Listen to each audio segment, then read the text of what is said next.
Hi, I'm Jessie Lennard, and I'm a Senior Director for Global Data and AI Initiatives at Visa.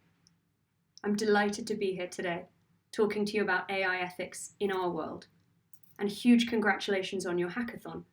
I can't wait to see what you all came up with. So rather than telling you what I do, I thought I'd tell you about things I love. What gets me out of bed every day to come to work? Well, 3 things: solving problems, smart stuff, and making a positive impact and getting to see that in the real world. So I love the sector that I work in, digital payments, which powers the global economy and lets businesses and customers connect in ways we never dreamed possible a generation ago. I love technology because it's exciting and complicated and weird and has elements of genius and mystery that become more fascinating every day. And I'm passionate about the global debate on AI ethics because, and anybody who's seen Spider-Man will recognize this quote, with great power comes great responsibility. Data is powerful. AI is powerful. So I believe governments, companies, research bodies all need to work together to think through how to realize the benefits of AI in a responsible, ethical way. In the end, technology has no inbuilt morality. We have to design that bit in. It's the difference between we can do this and we should do this. And it's the part humans have to do for ourselves, no matter how hard it seems, and despite the fact that there are no right answers in ethics. Now, most importantly, out of the groups I mentioned above, by the way, there's you. You're the future of this industry. So we need you to be hyper-aware, to think hard, to care about this. Because AI is going to impact all our lives in transformative ways, and you're the forefront of the generation where it's going to happen. So let me tell you a bit about where I work. Visa is part of the financial services industry broadly, but we're not a bank, and we don't have customers like banks do. We're actually a payments provider, the world's largest payments network, in fact.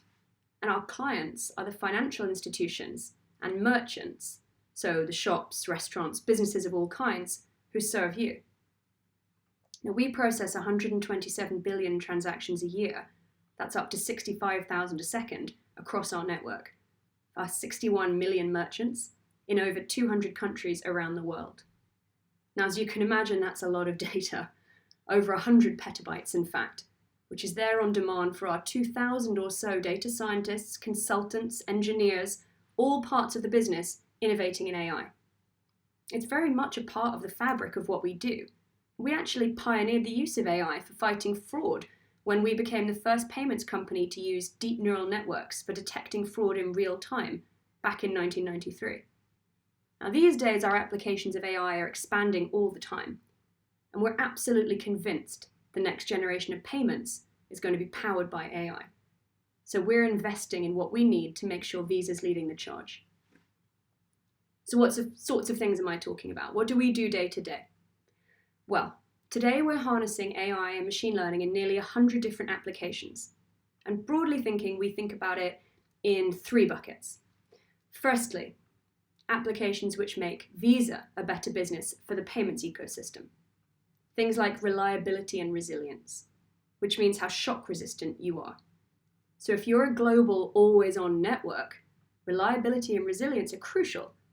There is no downtime for us to do software updates or network maintenance, so we've had to build the network as resilient as we can. But AI is vital to helping us predict and avert glitches and disruptions. Next, protecting the payments ecosystem. With all the benefits of the digital world came digital economic crimes, like cybercrime and online fraud. And we use technology to build higher and higher walls, but criminals will also keep bringing longer ladders. AI is an absolutely crucial weapon in the battle. We use it to fight fraud, preventing $25 billion worth of fraud annually, by looking for patterns to predict which transactions are real and which ones are fraudsters. For every one of our 127 billion transactions last year, we evaluated 500 attributes in about 1 millisecond. We use it to develop tools like biometric security, for businesses and customers to authenticate themselves using a physical attribute. That means to use a fingerprint or a voice to prove your identity, prove it's really you.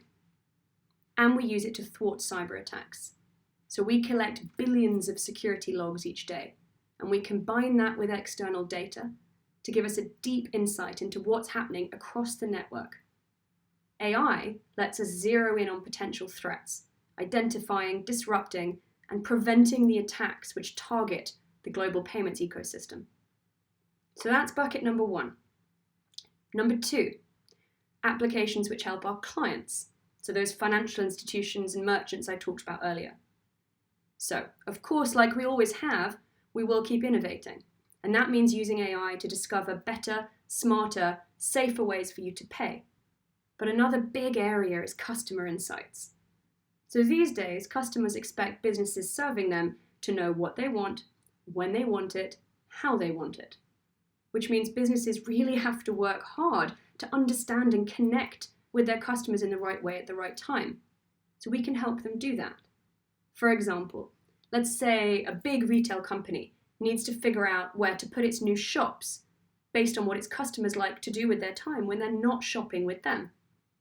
Or a bank which wants to zero in on the needs of a new market, like green consumers or younger people like you. We can give a very accurate prediction, for example, of when a customer is likely to travel, so that the bank can remind that customer that they have travel insurance on their Visa card in case they need it, which is pretty important during a time like this. We could also help a bank understand better whether a customer is likely to be able to repay a loan, which could help bring people who are wrongly or unfairly excluded from credit today into the financial system in a responsible way, which we think is incredibly important. So that's bucket number 2, clients. Number 3, applications which help society more generally. So one group of customers who we need to think particularly carefully about are customers with special vulnerabilities. So we're looking at AI-powered strategies and solutions to issues like gambling addiction, mental health problems, products for the elderly, or people who have a physical disability. Areas where a bank or merchant understanding its customers better could be critical to the health and well-being of those vulnerable people. So that's what we do. But as I said earlier, the fact you can do something with technology doesn't necessarily mean you should. So how do we think about applying ethics to all of this? Well, important. Ethics is not a barrier to innovating. Really important to understand that. It's not about finding things to say no to. What ethics does do is give us the guardrails which keep us on track, so we can turn ideas into reality quickly, effectively, safely, because we know what we believe and we've agreed a plan to do it responsibly. More than that, ethics is about defining for ourselves as a society what we can live with. What trade-offs are we prepared to make? Now, most importantly of all, ethics gives people a reason to trust the companies doing this. Without that trust, I believe AI will ultimately fail. Now, Visa's been around a long time, and innovation is very deeply ingrained in our culture. From the creation of the first consumer credit card in 1958, to bringing payments digital so you can shop online, enabling contactless tap and pay, biometric security, investing in world-leading technology to fight cyber criminals. Now, we'll never stop innovating. But we're also one of the world's most trusted brands, and we've been around a long time. Nothing is more important to us than upholding your trust in us. So when we think about ethical AI, we start with you, the people who use our service. So Visa's done a huge amount of research all around the world about consumer trust in use of data, which is critical to building AI. 88% of consumers we asked told us that the amount of data they share with a company depends on how much they trust it. And trust in sharing data with financial services and payments companies like ours was really high, second only to trust in healthcare providers. And that's a really high bar to live up to. And that's what we keep front of mind in everything we do with AI. Now, as I said earlier, it's really important to understand there's no right or final answer on ethics. So for companies, it's a combination of corporate culture, That means what the people who work there believe in and how they do things, your particular brand as a company, the industry you're in, and whether these are seen as being relatively safe or risky in terms of the harms that might happen. And it's also good to remember that what might be considered ethical in one part of the world might well not in another. So the laws where you operate as a business will likely reflect the culture where you're operating. Now, for Visa as a trusted brand and a global business, providing a critical network which powers global commerce, it makes sense to have in place a high standard all around the world. For us, that's how you build and keep trust. And without trust, people won't come with us on this journey. So yes to innovation. It's absolutely critical, but it has to be balanced with privacy, ethics, and a responsible approach. So, what sorts of ethical principles do we think are important? Now, there's loads to talk about here, but I know you've heard from some fantastic ethicists already, like my friend Dr. Alison Gardner from Women in AI, which if you haven't joined already, please do. It's a fantastic organisation. But I know you've already heard a lot about this, so I'll just pick up on 4 major areas. Firstly, AI explainability. So at Visa, we strive to make all our models explainable because we think this really is a key element of trust. But for a long time, you'd hear the excuse that it wasn't possible to explain AI, that it was too complicated, it was black box. These days, though, a lot of work is being done on AI explainability. Now that could mean statistical and modelling techniques which help with explanations, could mean being able to explain things like your design process, or how you thought about and managed fairness and bias. It could be where your data came from, or how you ensured it was of good enough quality. Your explanation could be about who was in charge and how they were held accountable. And most importantly, perhaps, the explanation could be about the logic of the link between what you put in and the outcome, the rationale of the decision, if you like. Now, of course, it's important to have proper legal protection for company innovation secrets. That's the special sauce that makes your product valuable. And if it wasn't protected, it wouldn't make any sense for companies to develop AI. And yes, there will be times where humans can't fathom the complexity of the calculations. That's why we're using AI.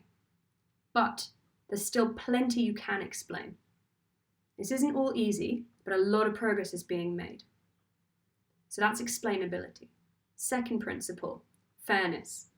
So we believe our use of data and the insights we get from it at Visa should be fair and inclusive. So our products are designed to avoid discrimination. Think about it though. AI systems are already supporting or making decisions about things which impact our lives in very real ways. Not just the fact that you were advertised this movie instead of that one, but whether you got that job or that loan. Even how likely it is that you're stopped and arrested by the police. So the risk of unfair decisions due to bias is very real. Happens for several reasons. The data itself might not be accurate or properly representative or of good quality. Could be the result of human design. Now, whether we mean to insert our own biases or not, it's a risk we need to be awake to. It can happen subconsciously. This is one of the reasons why diversity in the programming community is so important. Only 12% of AI researchers are female today. Or the toughest one, could be a combination of both things. Society is biased. So you could build a very accurate algorithm which simply reflected the situation as it is today. And that, in doing that, the bias was deepened even more. This is really complicated. Third thing, privacy and security. Simply put, there's no higher priority for Visa than safeguarding the people who use our products and services and network. So we believe it's our job to be an accountable steward of your data, protecting it and respecting your privacy. That means high standards of privacy and consumer protection around the world and continued investment in cutting-edge security. These are foundational building blocks to trust and central to everything we do with data and AI. The final ethical principle I'm going to talk about is accountability.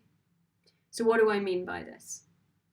So ultimately, It's about putting in place proper governance processes and rules so that it's really clear who's responsible and for what and at what moment in time, and making sure things happen how they're supposed to again and again and again, and that you can show that that happened. So this doesn't just minimize the risk of things going wrong. It also means if something does, you can see why and how and who, and you can fix it, which again is hugely important to trust.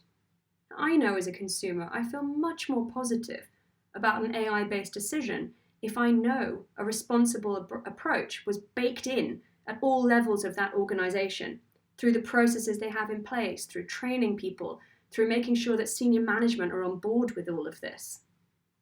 And yes, accountability can be tricky when it comes to AI, because sometimes it will technically be the machine making the decision. But at the end of the day, it's us, the humans, who must be held responsible for what we've designed or implemented. So to finish, some bad news and then some good news, because we all need some good news right now. Bad news first. In a survey last year, Policygroup.everyone found that 59% of AI talent had worked on products they felt were potentially harmful for society. 59%. 27% of those quit their jobs as a result. That is a huge waste of talent. But it's true. If we think about it, there are more and more stories emerging where things have gone wrong. Gender-biased credit algorithms, racially biased criminal reoffending rate algorithms, passport machines that can't read darker skin, that app that you forgot about that's quietly tracking your keystrokes or accessing your photos without your knowledge. Clearly these issues are not going away. That's the bad news. But the survey also found that 81% of AI talent would like more opportunities to assess the potential ethical impact of the technologies they work on. They want to be involved in this conversation. And in a survey we conducted among young AI talent in particular, 80% of them told us they would choose a company with a clear ethical framework over one without. So to me, it's crystal clear that many, many data scientists care very deeply about ethics. And for me, this feels like very good news indeed. The emphasis placed on ethics by this conference is a testament to that. The fact you're listening is a testament to that. So we need you to be champions of doing this right. And I have every faith that you will. Thank you.